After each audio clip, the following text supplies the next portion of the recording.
Hey, welcome in everybody to the Purple and Gold clad studios in downtown Hopkins, Minnesota. It is time to talk some Minnesota Vikings football. My name is Chris Tubbs, but I am not alone. You can see the logo above my right shoulder, the logo that was created by Emily here at Skoll Marketing. We love it. And you hear the cackles in the man. It is the one and only. It is Minnesota Vikings legend, Ring of Honor inductee Chuck Foreman. Chuck, how you been, man? It's been a little bit. I'm good. I'm here. I'm happy. And what can I say? You know what? And that's all. That's all that matters. At the end of the day, At the end of the day, that's it. Yeah, I mean, number one, you got to have your health. Yeah, and right. Beyond that, everything's just great. And that's what I think about. You know, I'm very blessed to be here. I got to say it like I got to say it like my last birthday, right? And I looked at it like, wow, I've been around 3/4 of a century. You've seen some things. Yeah. I'm here. I'm happy. I got a good life. I've had some great experiences. I've experienced a lot of things, the good, the bad, and the ugly. Survived them. Met some great people and have great people in my life. And what more? Great kids. What more? Grandkids, you know. What more can you ask for?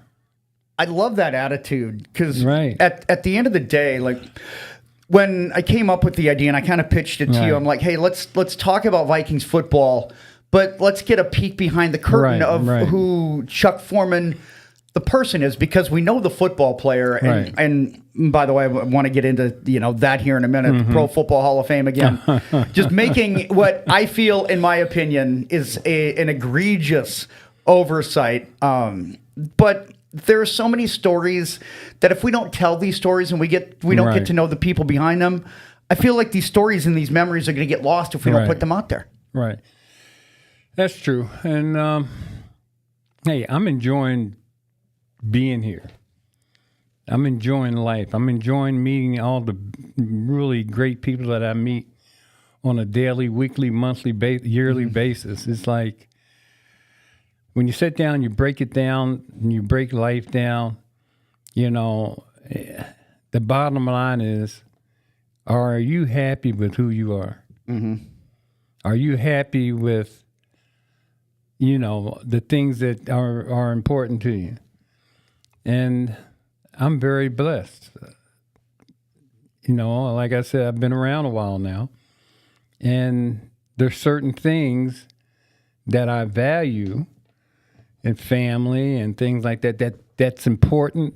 The people that you love, the people you care about, the good people that you meet, the people that are not maybe as fortunate as you, but you try to reach out and do what you can do to help those people, or to do what you can do to contribute to whatever they need. Because everybody needs a helping hand. Everybody needs a helping hand.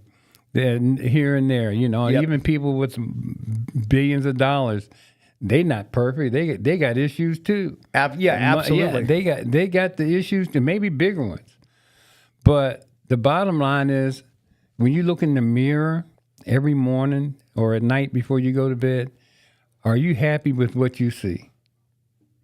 And when I look in the mirror in the morning, at night, and when I get up in the morning, I'm pretty happy with how things have turned out. I've experienced the good, the bad, and the ugly. Mm-hmm. And I've ended up in a really beautiful place because I've experienced those things, and I've learned from every space I've been in. And I just say thank you. That's what I tell my daughter, my 15-year-old. I'm like, for all the negative that you might see or you might feel, there's positivity and there's good in the world. And life is beautiful. Sometimes it's hard to find it, but there is a lot of beauty out there and a lot of good in people. Yeah, you got to be able to navigate everything, the daily news and what's real, what's not real. But my advice to my children would be, or my friends, right? If it doesn't look right, and if it doesn't feel right, And if you can put those things in perspective, I think you can make some good choices in life. Yeah, I think that's a good way to look at it because,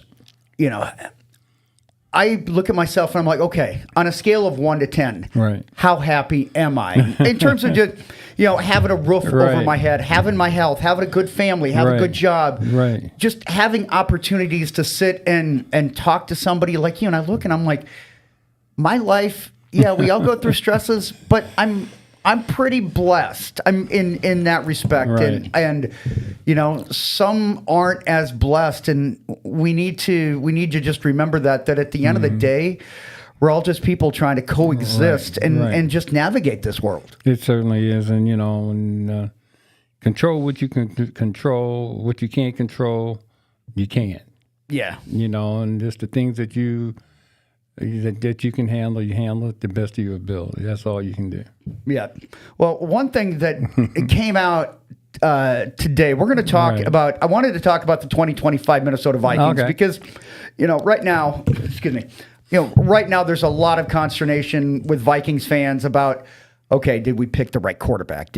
Everybody's just like, JJ McCarthy is going to be the bane of Vikings fans' existence, and I want to get your thoughts here in a minute on that. But there was news that came out, and I'm going to continue to beat this drum, and I want to continue to put context out there. But I heard this from a couple of different places, and I'm reading verbatim from the Minneapolis Star Tribune or the Minnesota Star Tribune now, which is a very respectable and very reputable. Media outlet here. Jim Marshall, Chuck Foreman, been eliminated from consideration from the seniors category for the Pro Football Hall of Fame 2026. Hall announced the cut from 34 to 9. It said the list of semifinalists is 9. It includes Roger Craig, 11-year career. And with the 1-3 Super Bowls there, it said other semifinalists are Bengals quarterback Ken Anderson, Henry Ellard, Rams receiver, Steelers defensive end L.C. Greenwood, former Redskins offensive tackle Joe Jacoby, former Rams cornerback Eddie Meter, Stanley Morgan, former Patriots wide receiver Steve Tasker from the Bills, and Chiefs receiver Otis Taylor. So one thing I noticed from that, Chuck, and this is the first that you're hearing about it. So I want to get your thoughts because I'm going to continue to try and put context on this, and I'm going to, your numbers speak for themselves here in a minute and what you've done. But when you hear that the semifinalists have been cut from 34 down to 9, and it's not just you, but it's Jim Marshall, your thoughts on hearing that once again you guys were trimmed down in the whole process? This is the first I've heard of that. I really haven't given it much thought as to what the process is, how they come up with the finalists and things like that. But like many others, that list that you gave, there's no reason why Jim Marshall and I shouldn't have been there from the players that you've mentioned. Why that is, I have no clue. And I'm not even going to think about how they do it because you drive yourself crazy. But to get to the 34? 34, yeah. That's a great accomplishment in itself. But in our era of football, in our era, where football was supposed to be the greatest of time. Yeah, the 70s, which the Vikings owned the 70s. Well, I can guarantee you, we were the two of the greatest players of that era. Okay, and that's just a fact. Yeah, I don't think there's any dispute. How they choose the Hall of Fame finalists and how they do all that, I have absolutely no idea how. But I can tell you, Jim Marshall and I, with the players you met, there's not one on that list that were better. Maybe not one on that list that accomplished more than we did.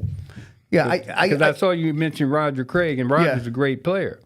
But Roger came after me. We set the standard with that type of offense. Yep. Okay, and back in those days, 14 games, So I'm not taking anything away from anybody, but I'm just saying, how do you navigate between all these great players and come up with the 9? Like what is the criteria seems to change. What is the criteria of your choices? Mm-hmm. So that's all I can say about it. But am I going to lose sleep tonight? Oh heck no. I'm gonna lose some sleep over it because I look at don't do that, because those are the kind of things that are out of your hand. I mean, the proof is in the pudding. Yeah. I mean, it's right there in color, black and white, whatever you want to see. Yep. The game changers were there on our team. We changed the way offensive football was played. The other guys that came behind us, the San Franciscos and the Buffalo Bills that had players that could catch the ball, they came after our offense. We set that standard. You guys did things that were never done before. Jerry Burns, Chuck Foreman. On the offensive end of things, we set that standard. It is our offense that they copied. But, none of them did it the way we did it. And so and then I guess the way, I don't know. Look, I have no clue. Okay, mm-hmm. And that's all I can say. So, yeah, if another year going by, and after this conversation with you, I'm not. I know my phone's going to jump off the hook today since you said that. Mm-hmm. But I want people out there to know, hey, I have what it is what it is. Yeah, I think if you look at, I think number one, the influence that you had with how you say you talk about how the game changed. Right. Nobody had used a fullback or a halfback, tailback, however you want to say. No. Nobody had used it the way that Jerry Burns used it. And then you look at the numbers and the impact. Right. I think it's impact and influence more so than the numbers, because there were a couple times where you could have had these. We had talked about tying O.J. Simpson and Gale Sayers in 1975 right. for the most touchdowns in a season, and that could have been your record if you hadn't had to leave that game momentarily because of a fan throwing a snowball. There are so many things that we can look back and say numbers could have been better, but I think the influence, because I'll say everybody loves fantasy football, and okay, well, I got to have Christian McCaffrey, Saquon Barkley, Marshall Faulk, Sean Alexander, Roger Craig, Edger and James, LaDainian Tomlinson. I can keep going, but all of those guys came after the guy that I'm looking at right now, who wore number 44, and you see behind him Chuck Foreman. All of those guys came, and if it wasn't for the Vikings adapting their offense to be more versatile, to add the running back as a receiver, they might have gotten to that point, Chuck, but I don't know that it would be the same if it hadn't had the influence, and that's why I wanted to add the context to the conversation. I hear you, but like I said, I do appreciate the consideration, no doubt about it. I'm sure Jim, looking down here, Is this the furthest that you guys had both gotten, like, in the process? I think both of us got here at this point last year too, but I don't know how these people choose the Hall of Fame guys. I mean, I have absolutely no clue. I mean, you went to three, and everybody that you mentioned deserves to be in the Hall of Fame for sure, but absolutely. So do we. Yes. And then there's other guys that weren't even mentioned in that list that I already thought was in the Hall of Fame. So, after today's conversation with you, I'm done with the Hall of Fame talk. And just be happy that, we can get in here every week and talk and enjoy ourselves and, get on with life. I mean, that's just a minor part of it. And it's unfortunate that Jim and I didn't make it to the finals, but, it is what it is.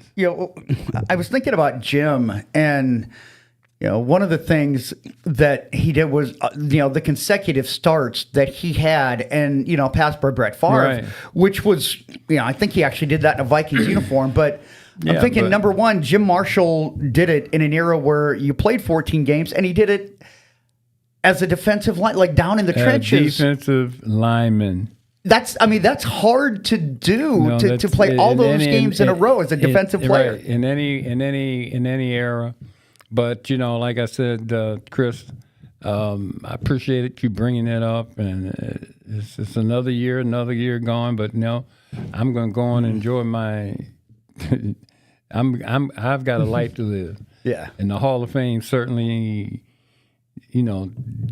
doesn't interfere with that. So that's how I'm going to leave it with you.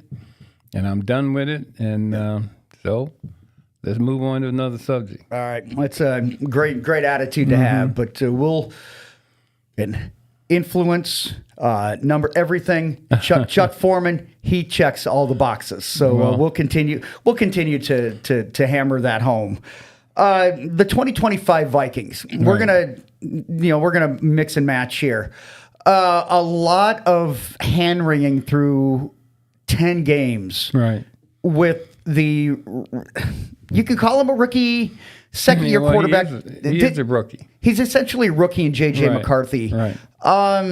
As a former player, at the end of last year, you say a franchise quarterback's very hard to find. I think the last time the Vikings really had one was, I want to say maybe Dante Culpepper. Was because I know that they drafted Teddy. Teddy had that awful knee injury. But since then, you're just trying to going through and finding somebody. Right. When I say the words franchise quarterback, how do you define somebody when you're saying this is our franchise guy? Oh man, there's so much involved with being. I don't even know if I want to use a franchise guy, but a consistent quarterback that keeps you in the game, even when you're behind in the fourth quarter. You got a chance with him. As far as getting you downfield and putting the ball in the end zone, I think it takes a special guy to be able to do that, to be able to navigate the field, navigate the defense, and make the correct plays, in pressure situations. JJ, of course, is an inexperienced quarterback. He's got a lot of physical gifts, no question about it. But at this level, in this particular game of football, you need to have that experience, on-field experience, along with the classroom experience from that quarterback position. It's the toughest position to play in the NFL, I believe, as far as all the things that you've got to have to be successful at, as far as, you got to identify defenses, you got to know, the timing of the routes, who's going to be where, what you're going to do, the pressure coming in, what you're going to do to get rid of the ball, all these little things. But I think JJ is inexperienced, and I think you're going to have to be patient. The Vikings made a choice, and they made a choice to go with JJ, and it couldn't be because they thought he was going to take them to a Super Bowl. It has to be because they thought that he would come along quicker than he has. Yeah, because all the talk in the offseason was about, okay, we're going to let Sam Darnold go. You're not even going to not even going to make an attempt to re-sign Daniel Jones. Right. JJ's our guy, and it almost seemed like it was okay, it's going to be a plug and play. We're going to continue to take off where we're at 14-3. Well, no, when they did all that change, there's no way they could have thought they were going to go 14-3 this year. No, I mean, they were 14-3 last year, and they're just going to continue to be that successful with the younger quarterback. No, that you had you had a special quarterback that was just coming into his own, who had the locker room. Everybody loved this guy. They played hard for him, Sam Darnold. They came out and played for him. The wide receivers, the runner, the offense, they knew that he gave them a chance to win. With JJ, there's question marks all over the place. Can he, do the things he's going to need to do to make this team successful? And so far, those question marks have not been questions haven't been answered. They're still out there because we just don't know for a lot of different reasons. Inexperience, the most thing that's an issue with him. he's going to have to get some experience, and hopefully he does, and then he'll come on next year and be the kind of quarterback that they hope that he can be. But right now, the Vikings can't possibly believe that he's the guy that's going to take them to a playoff this year. Yeah, it almost seemed like that was kind of and maybe I misread the expectations in the offseason. You mentioned something about having a rookie quarterback. I feel like we're in this era, Chuck, where everybody loves the idea of the young rookie on a team-friendly contract, the rookie contract, and you build around him. I mean, we saw it in Kansas City, we saw it in San Francisco, and it's great in theory. But when when you have everything and it doesn't come together like you want, I feel like are we too impatient to let a guy develop? We expect, okay, if you're a first rounder, you're supposed to be ready to play, and you have to play, and you have to be successful right away. Because I feel like fans want the franchise guy, but they don't want to take the time to let him develop and go through the ups and downs. And that's the problem. This is a win right now league, and so when you do take a quarterback in the first round, you better have a veteran that he's going to have to play around for a couple of years. With the Vikings and their choice of JJ. Sam Darnold taking that next step to be one of the best in the league right now. Daniel Jones the same. Yeah, I'm really surprised that there was no. At least I didn't get the sense there was any serious consideration to re-sign Daniel Jones. Probably wasn't, but I'm just saying they put all their, they put everything in the hat with JJ. And that's their choice. Now they're gonna have to live with it. Because they had two quarterbacks that were just about to make that next step. Because what JJ's going through, those guys went through. The same thing. Questioning whether they had the ability to play. They were late bloomers. Not so much late bloomers. They needed the time to develop. And at this level of football, they've got to have some time. Patrick Mahomes is one of the guys that even he had to sit out a year. A couple other guys, maybe the second year that came on and did some great things. But most times, it takes 2 or 3 years for a quarterback with talent to catch on with this NFL thing. You got to put him in. You got to let him play. I mean, but if you got a veteran that can take you and lead you so he can learn from, then that's a great thing. So I would have probably tried to sign Sam, give him a contract and then let JJ play behind him, and he can just have to wait his turn to go to the next level. How much does the knee injury last year where he didn't get any of those practice reps, are those, as a player, like those practice reps, even if you're not going to play, is that a big deal? That's a big deal. You develop, you get to see things on the run, see things you don't normally see. When you're in the classroom, you're just looking at film and going through it that way. But when you're right there on the field and you're physically experiencing those things, then that's a whole different story. What do you see when you see JJ McCarthy? Like when you're watching him play, what does Chuck Foreman see when you watch JJ McCarthy? Well, I see a young man with a lot of physical ability. He's got the arm, he's got the athletic ability for sure. He can do the things he has all the things that you need to be a quarterback.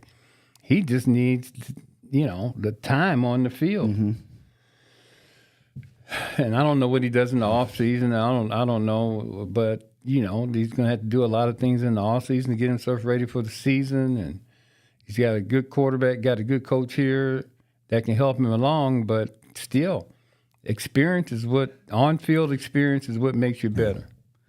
So you mentioned the head coach.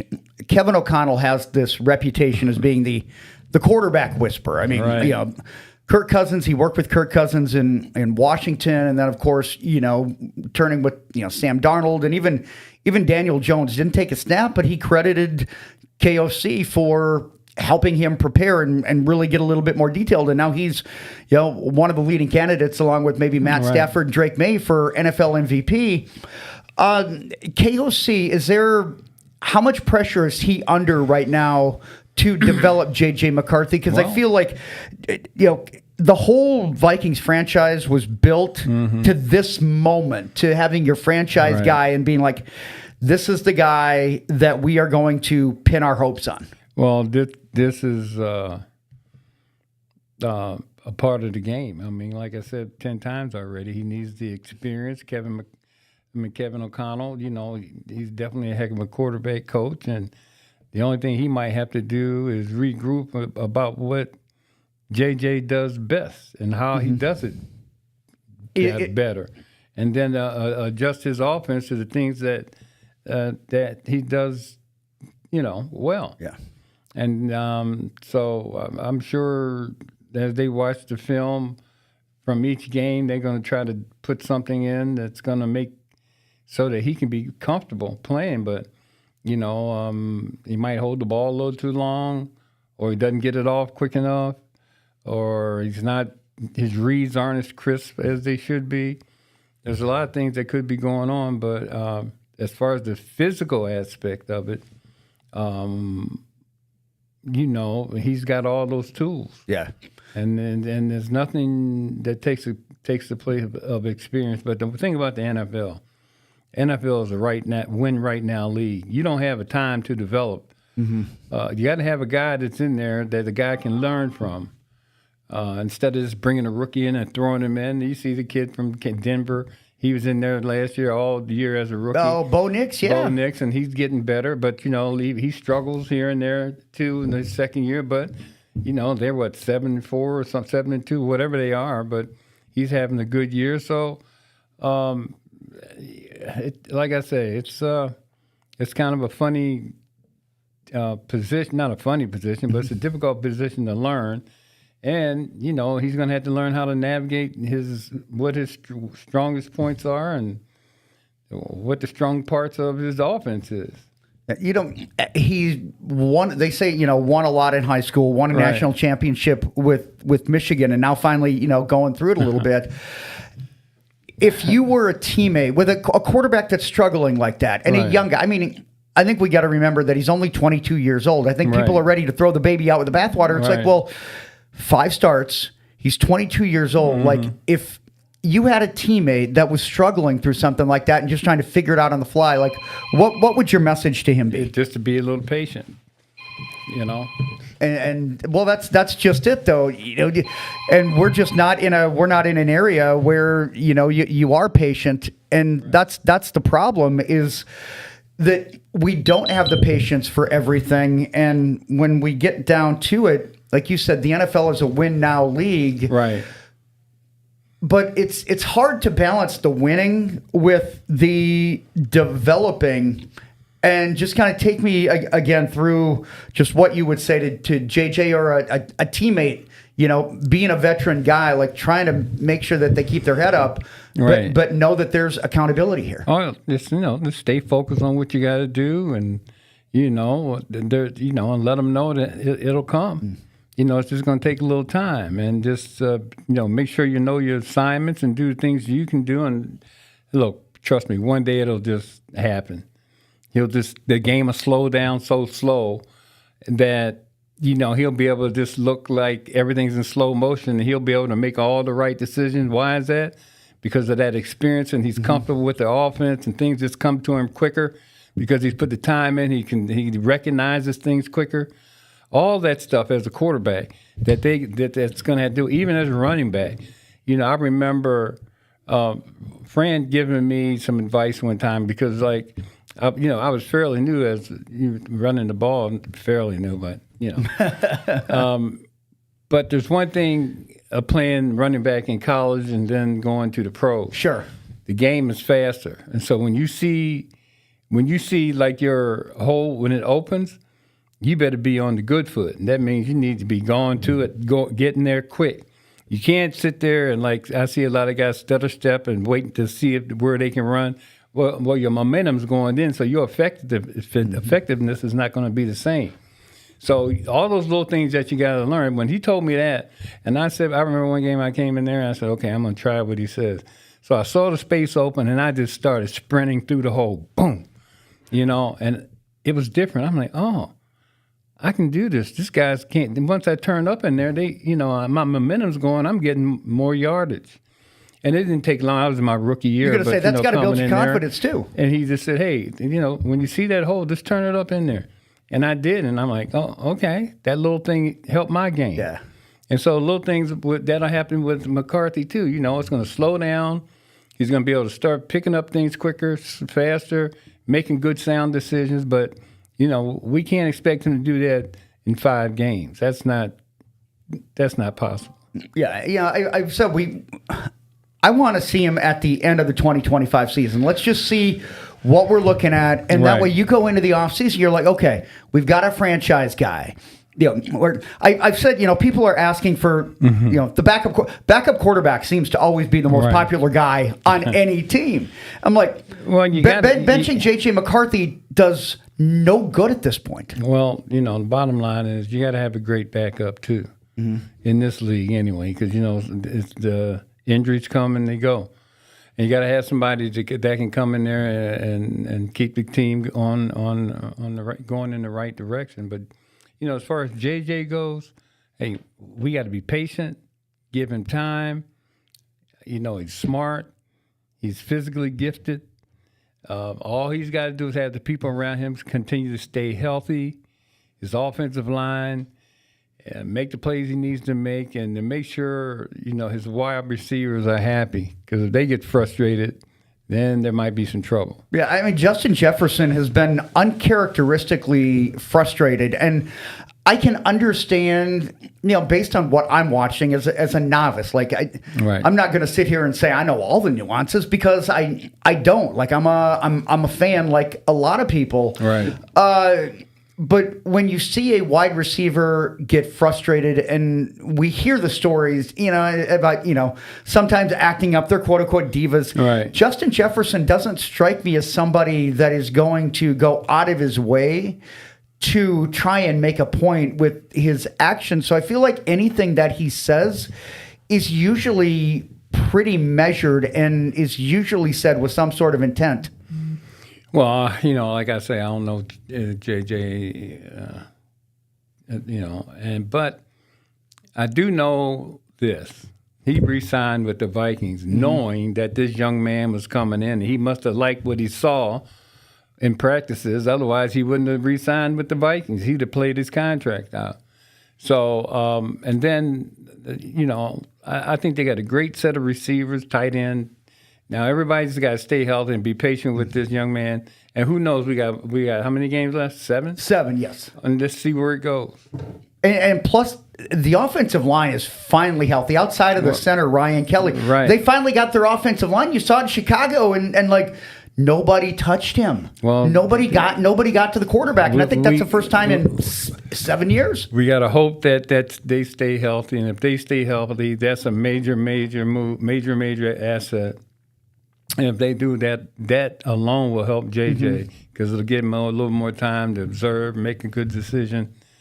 And the good thing is he's got some escapability. So if it did break down, the only thing I'd say, just know when to go down. Yeah, you don't.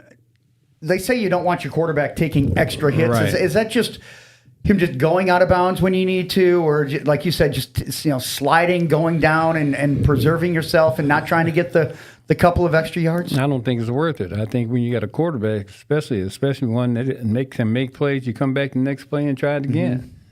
You don't take those gambles right now. I mean, these guys are much bigger, much faster, much stronger. I mean, it hurts a little bit, and so there's no need to take that gamble. Come back and for another play. Yeah. Well, we talked about the offense. How about the defense here before we wrap things up? I know that, Brian Flores, I'm thrilled that he's still in Minnesota. Right. I feel like he's one of the best defensive coordinators in the league if you give him all of the pieces. Again, they've had guys that haven't been healthy, and the secondary. I mean, secondary's been a liability, for a good majority of the year. But now that you get a guy, Blake Cashman back, Andrew Van Ginkel, I feel like those guys are game changers. Yeah, they're difference makers, and you can see the difference with those guys back. They'll be The defense I don't worry about because I know Brian will put them in the right places, and I know that his defense is, I think he's a pretty intense guy. And I think his defenses have that personality. I mean, they see more of him every day than I do. Yeah. Probably especially in the meeting rooms when he's letting everybody know what they should do and what they shouldn't do. But having a guy like that as a member of your coaching staff is a great asset. And the defense comes along and then the offense comes. I think they got a chance to maybe make the playoffs. Well, it's a long shot, but it's possible. Yeah, it's about staying healthy, and I want to get your thoughts on a guy that I really like, and I know that they traded up to get JJ McCarthy's, obviously the guy that they that they're pinning their hopes on. I'm a big fan of Dallas Turner. I feel like once he gets time and just reps, right. I think he seems like he's just a physical dude. He's another guy that needed time to adjust to the NFL. In the last few games I've seen him play, he's playing some pretty darn good football. He's playing the way they thought he'd play when they drafted him. Yeah, and so he's going to be okay. So I remember last year everybody was talking about, they need to trade him. Hey, you don't play with Georgia and not have the right pedigree. And I think that's it. It's like we're so quick to overreact to a lot of things, and sometimes we just gotta we gotta take a breath. And as much as I don't like Aaron Rodgers, there's a lot of reasons I don't like Aaron Rodgers, but he's right when he's like, relax. Yeah, and that might be the most insightful thing that I've ever heard him say. It's like whenever fans are like, oh my gosh, we got to trade so and so, so and so is a bust. It's like everybody's got to be fired. It's like, relax. You can say what you want to say about Aaron Rodgers. He knows the game. Absolutely. He knows players. He knows talent. And he knows, any given Sunday, somebody can be better than you. You can't just lose it over a game. And I think even I think they lost a game or two, and then they were saying the same thing about Pittsburgh. They'll never do it. Look, I don't count Pittsburgh out. Number one, I like their coach. Number Mike two, Mike Tomlin is incredibly underrated.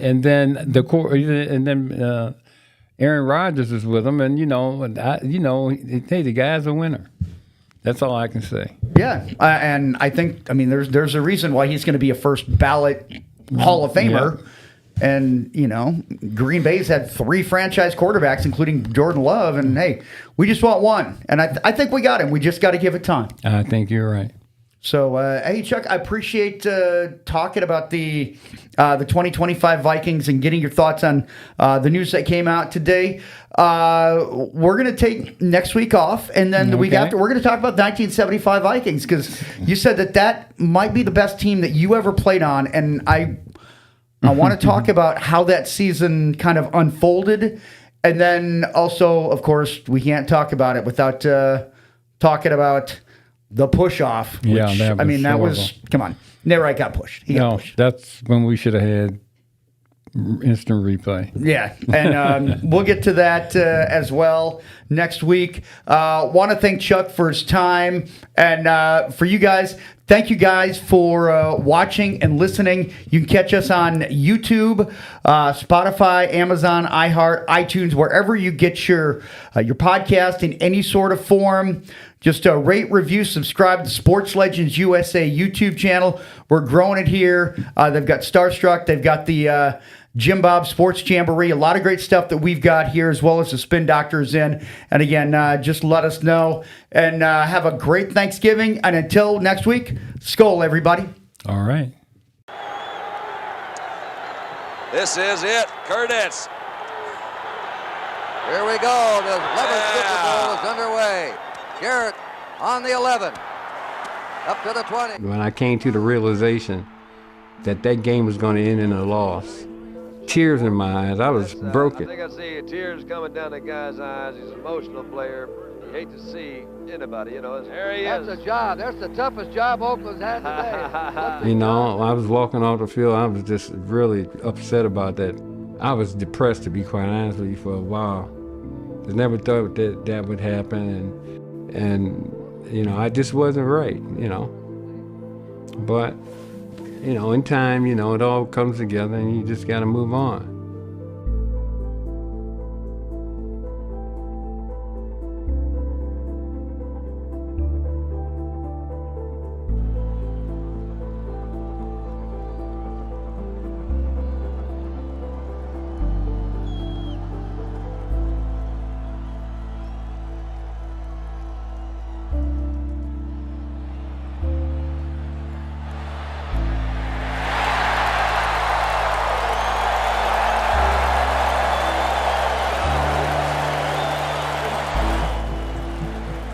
Chuck was amazing. He was like the first running back, that was a dual threat, catching the ball. Everything about him was great. He could run the ball, breakaway speed. He was just an all-around back. Just a bruiser, just a attacking fullback.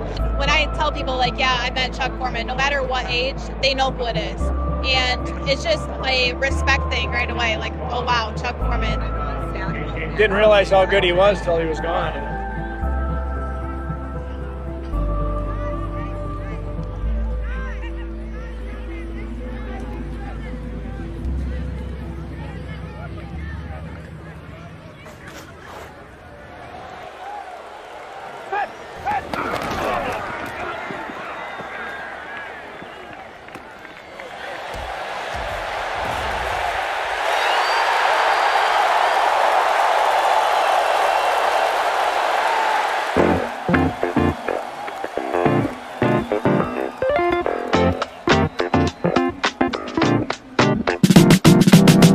Bury another football myth. Rookies don't impress the hard-boiled professionals. Water boys get more respect. Don't believe it if the rookie's name is Chuck Foreman. In the Chicago Bears dressing room, defensive back Gary Lyle tried hard to restrain a gulp. "It's the man's acceleration," he said. "I mean, he really turns it on. He really brings it. I don't think we've seen anything like that around here since Gale Sayers, and he was just the best. Foreman put one move on me that was so beautiful I don't want to discuss it." Francis Tarkenton thoughtfully weighed Chuck Foreman's performance against the Bears, deciding on a calmer evaluation. Should the old pro characterize the rookie running back as good or possibly semi-good? The man, Francis disclosed, is phenomenal.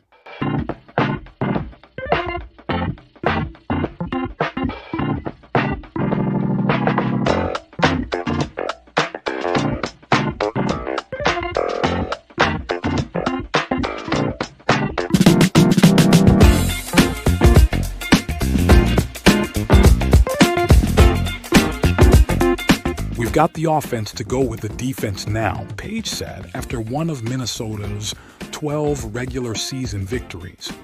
"This is the best Viking team I've been on. Chuck Foreman is the reason."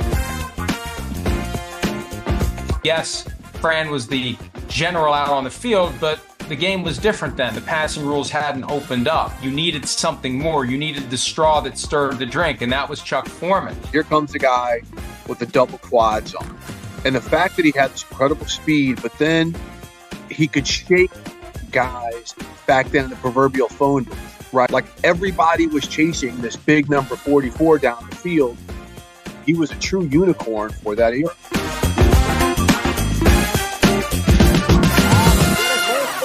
So mark that one in tribute to Chuck Foreman. The great ball carriers, somehow, some way, they find a way. Chuck Foreman's one of those guys. He just rolls when he's hit, knows where the first down markers are. Watch him this time as he rolls off to the side there. He's a spinner, all right. When Bud Grant and Jerry Burns came to me and they said, okay, this is how we're going to do this. We're going to take this offense, this purple offense, and we're going to do some different things with it. Now, Bud said to me, he says, well, you're going to be the best at your position, but you got to understand you're not going to be recognized as the best at your position. Well, why would I do that part then if I'm not going to be recognized for it? Don't make sense to me. Now, well, it made sense after we started doing it because, like, okay, I'm dual threat. Okay, you can catch it, you can run it, but you got to block to do that. You got to pick up blitzes too. Otherwise, you can't be in on third down. There's all kinds of things that they came to me with, but, you know, those two gentlemen way before their time. I had played against Joe Washington, Walter Payton, Terry Metcalf, Tony Dorsett every day, Franco Harris, O.J. Simpson. But the only time Tom Landry coached me was when Tarkenton and Chuck Foreman were the offense. He said, you got to watch this guy. And this guy has the best moves, and he's a fullback, but he runs routes like a halfback.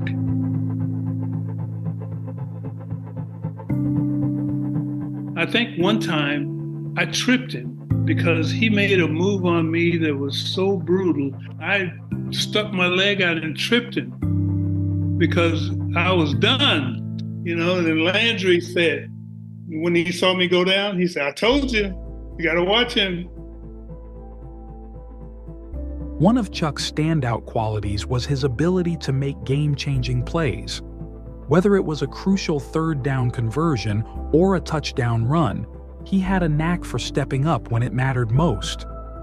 In my years of competing against him, I can confidently say that Chuck Foreman was a dominant player that was a trailblazer for the modern running back.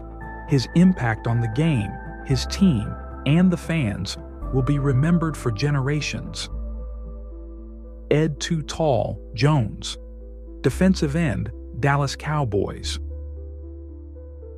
Like, he would be so prototypical for the modern era, the current running back, because the game now is played in space and the game is now all about explosive plays on offense. And to have a running back who could turn what looks like a 3-yard play into a 13-yard game, like, that's what he did. He runs like a back and catches like a receiver. Besides the physical ability, he is an intense football player, and there is no hot dog in him, said Coach Bud Grant.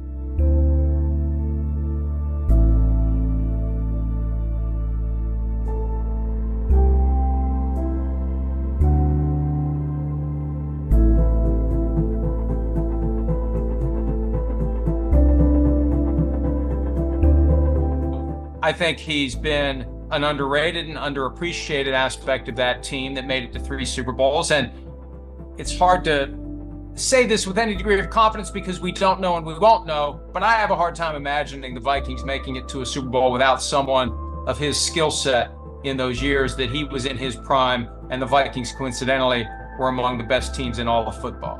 I mean, he led the NFL in receptions one year, and over the space of 3 or 4 seasons, he had more receptions than any wide receiver in the game. Having those numbers, I think if fantasy football existed in the 70s, he'd be in, because he was a top 5 guy for how many straight years?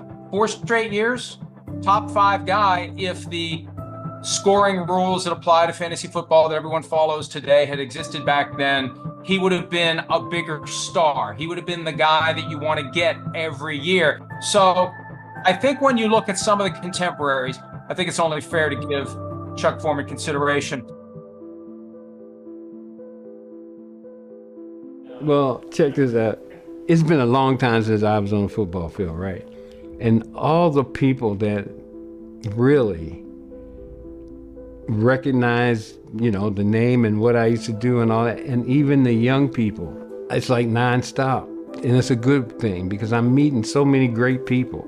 So many great Viking fans. I get to go meet these people, communicate with them, associate with them, hang out with them, break bread with them, talk to them, meet their grandkids, meet their kids. But the fact that my name is still recognizable, and then in a good way. Yeah, I've had a great journey. I mean, I'm still on my journey, don't misunderstand, but the journey's been interesting.